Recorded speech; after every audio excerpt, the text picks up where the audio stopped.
அனைவருக்கும் வணக்கம்.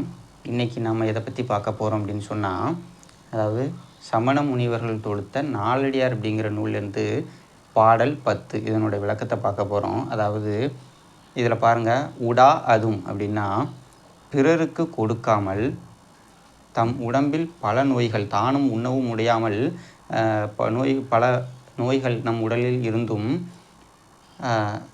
தான தர்மங்கள் செய்யாமல் பிறருக்கு கொடுக்காமலும் தான தர்மங்களில் ஈடுபடாமல் ஈட்டிய செல்வம் வைத்தீட்டினார். வைத்தீட்டினார் அப்படிங்கிறதுக்கு மீனிங், அதாவது விளக்கம் என்னென்னா, அந்த செல்வம் வைத்து மேலும் நாம் பல செல்வங்கள் ஈட்டலாம், ஏதாவது ஒரு பிஸ்னஸ் தொடங்கி நமக்கு மேலும் பல லட்சங்கள் ஈட்டலாம் அப்படிங்கிற இது வைத்தீட்டினார். மேலும் தீட்டுதல்னால் மேலும் மேலும் பெருகச் செய்தல் அப்படிங்கிறது விளக்கம்.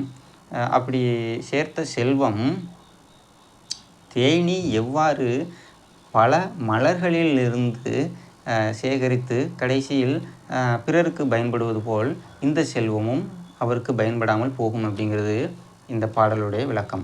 இதையே தான் வள்ளுவர் அழகாக சொல்லுகிறார்.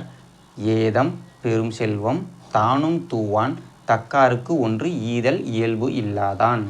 அதாவது ஏதம் பெரும் செல்வம், ஒரு மனிதனுக்கு பெரும் செல்வம் நோய் உண்டாகும். ஏதம் அப்படிங்கிறதுக்கு துன்பம், நோய் என்று பொருள்படும். எப்பொழுது தக்காருக்கு ஈதலாகிய செயல் செய்யாததால் ஏற்படும் அப்படின்னு நமக்கு இந்த பாடலிலிருந்து விளக்கமாகிறது.